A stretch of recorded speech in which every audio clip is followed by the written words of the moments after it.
sponsors the final frontier of project and program management development.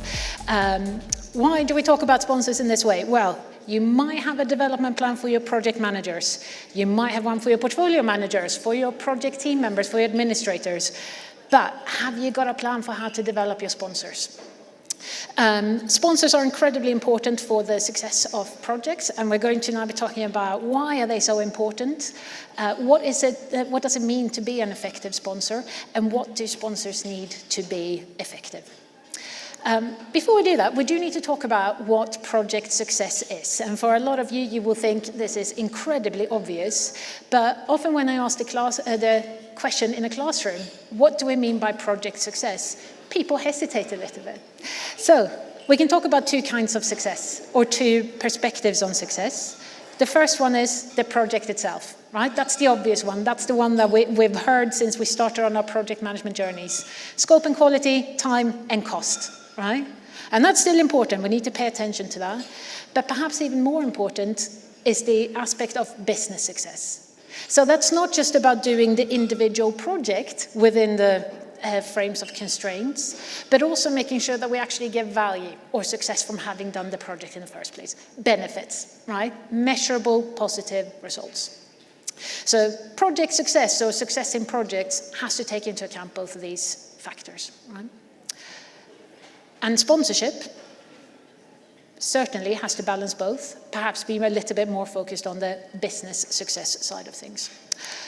But if we then look at why might projects not be successful, or what causes projects to fail, again, this is old news. You know all of this. You know the old poorly defined scope, poorly controlled scope, scope creep, poor estimating, poor leadership, people not taking accountability, changes in the environment, all of those good things. I usually ask this question in the classroom as well. Why do projects fail? And I get all of these reasons. I might get a few others as well. The one that I never get, the answer I never get to this question, is the one that's perhaps most important, which is a little bit sad. This is a quote from the National Audit Office, right? And hopefully you all know what they do. They do audits at a national level. In their annual review of projects in 2015, this was one of their key findings. I think it's incredibly powerful. It says the effectiveness of the project sponsor is the best single predictor of project success or failure. I usually ask people, do you agree? Do you like it? Do you dislike it? Does it make you uncomfortable? And when I ask this question to project sponsors in the room, I get very varied reactions. Some people love it. Some people feel a bit threatened. Some people think, oh, you know, I might agree I'm a little bit important, but I don't think I have quite that level of responsibility. What I think is really important about this quote, and what I really like about it, is that it doesn't say the sponsor as an individual, or their level of cleverness, or how nice they are, etc. None of those factors. It is the effectiveness of the project sponsor. And effectiveness is made up of a whole bunch of things. Some of the things I have, me as an individual that I have, my skills, my knowledge, how I work with people, etc. But a lot of it is also about the system that I'm in, right? An incredibly effective person cannot be effective in an inefficient environment. I'm going to dig a little bit deeper on that quote, as it were. This is one from APM, the Association for Project Management. And in particular there, I want to highlight the first line and also the last one. Sponsors can create or destroy value for business. And then the last one, they are the oil in the business gearbox. Again, I often ask sponsors, how do you feel about this? Do you like this? And again, people often go, I'm pretty sure I create value. I'm pretty sure I've never actually destroyed any value around here. Well, hopefully. But let's have a look at this, right? What are the points throughout the life of a project and on the way to benefit realization that value is either created or destroyed? Now, let's start out with something we're very familiar with, a project. What is a project? Yeah, if we go by the APM definition, it's a transient endeavor to bring about something new or different, right? Projects create outputs, okay? Don't need to tell you guys this, you know all this. What is an output? An output is a thing, right? Something I can hold in my hand. a process map or a new process, a new product, a new policy, a research result, but it's a thing, right? And that thing in itself, as good as it might be, doesn't actually have any value, right? A project output on its own doesn't have any value. It only gets value once we get it into business as usual, and business as usual adopts it. In effect, the output becomes the new business as usual, right? In order to do that, we have to do change management in order to achieve outcomes, okay? Anyone that have done their APM certifications, you will know this. This is your bread and butter. But the output is the thing. The outcome is the impact or the change we achieve through having that output, right? And it doesn't stop there. Let's say our output is a new process. The change or the outcome then is people using that process, right? It's become the new way of working. Do we care how people work or what process they use? Not really, right? Or in itself, it doesn't actually matter. What matters is the measurable results or benefits that we get from changing our behavior, changing our ways of working, right? Benefits are measurable improvements, right? But not any improvement counts as a benefit. In order for something to be a true benefit, it also has to be something that links to our organizational strategy, right? And we can't talk about business success without talking about strategy. Strategy is what defines what success is, really. So if we want to be responsible about how we plan what work to do and what projects we initiate, we need to kind of work backwards through this map, right? First, be clear about what are our strategic objectives. In order to achieve those strategic objectives, what measurable results do we need? Results, benefit. In order to achieve that benefit, what has to change? Change, outcome. If we're going to achieve this particular change, what thing do we need? New tool, process, etc. What output do we need? And if that's the output that we need, what project do we need, right? And there has to be a red thread, a silver thread, a chain, whatever you want to call it. There has to be some sort of glue that holds all of this together, right? If we don't have that link, we actually don't have business justification for the projects or programs that we start, okay? Providing this link all the way through from justification through to realization of strategy is key. Who then does that? It's all well and good so far, but someone's got to do it, right? This isn't going to happen by itself. We all know this does not happen by itself, right? Well, this is where sponsorship comes in. This red thread that you can see behind me, or whatever you want to call it, silver thread, red thread, chain, that is the sponsor. Sponsorship starts from the word go. We have business justification. We need to do this piece of work. Through the project, through that change to the outcome, through benefits realization, ensuring that we have that strategic objective realization.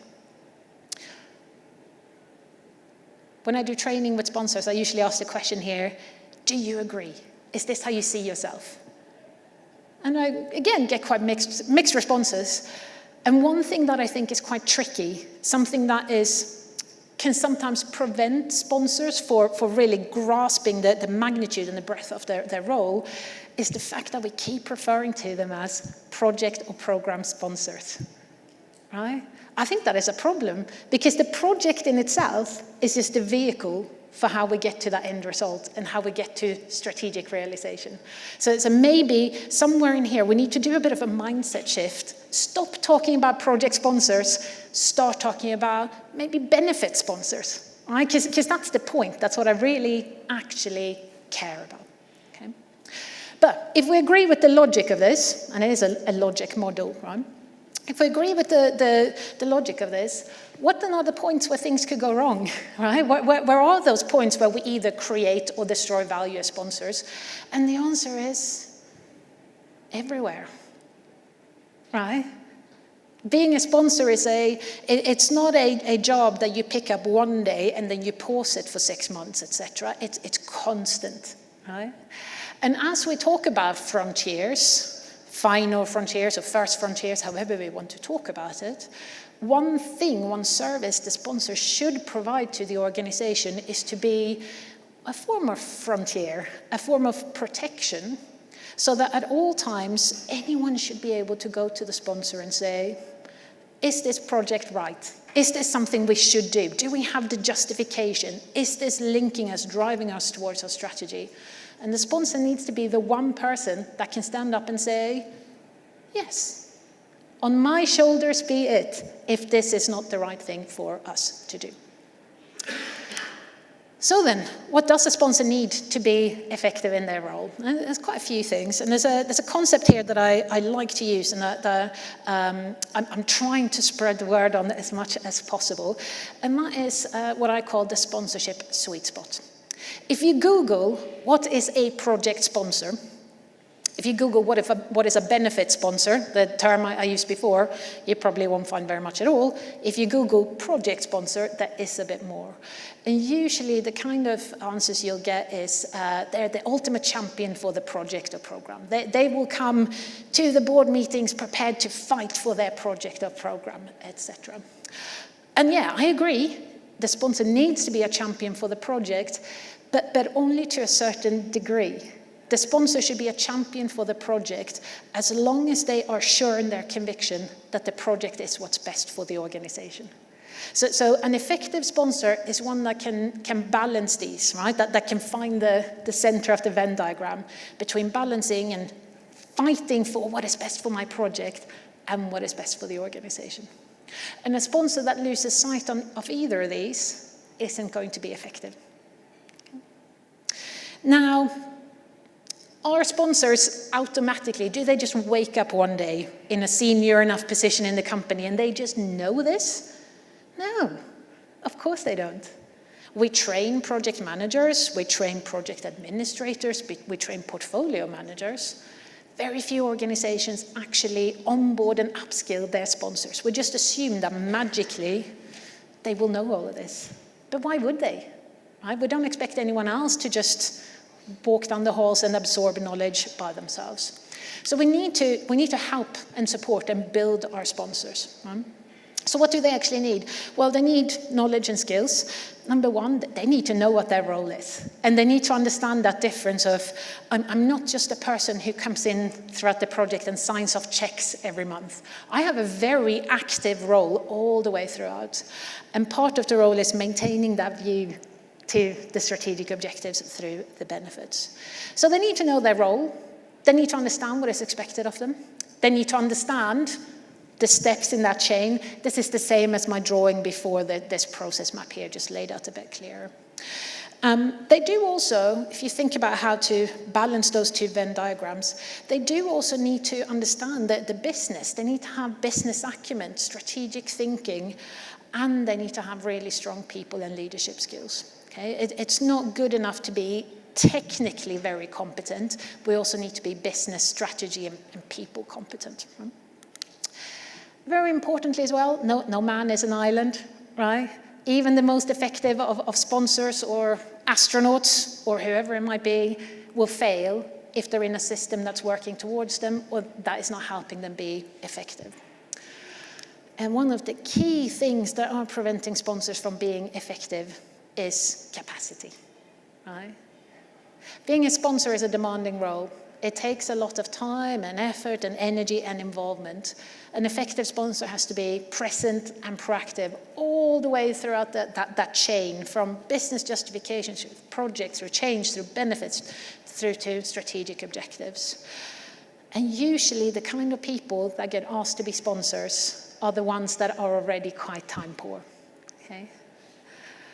I once got a question in a workshop where we trained a room of sponsors, and a person came up to me and he said, Karin, I agree with what you're saying. This makes perfect sense. It's just that I'm sponsoring 17 projects and I have a business as usual role. So how do you expect me to do any of this? I said, I don't. I don't, okay? But if we agree with the National Audit Office in their findings, and I mean, I dare you to argue with them, go for it. But if we agree with them that your effectiveness will make or break this project, and you're telling me right now you cannot be effective because you've got 17 projects and the business as usual role, what's that telling you about what will happen with those 17 projects? Shall we put a wager that 16 of them will fail? Right? So what do we need to do then? Well, either you're not the right sponsor, you need to be taken off and someone else needs to be put in, or you're the right sponsor, but we have to take something out, something's got to give. So you, as portfolio professionals, you have a really important role here in creating this system, right? Enable your sponsors to be effective by reducing the number of projects you have, first of all, focus on what is important, prioritize them clearly, and also make sure that sponsorship is appropriate at all levels, right? Not every project requires the CEO, right? Look at what is an appropriate level of seniority and authority. I am going to be here the entire day. You'll recognize me, obviously, nice and visible. Yeah, really looking forward to talking to all of you. No, we're okay? All right, thank you very much.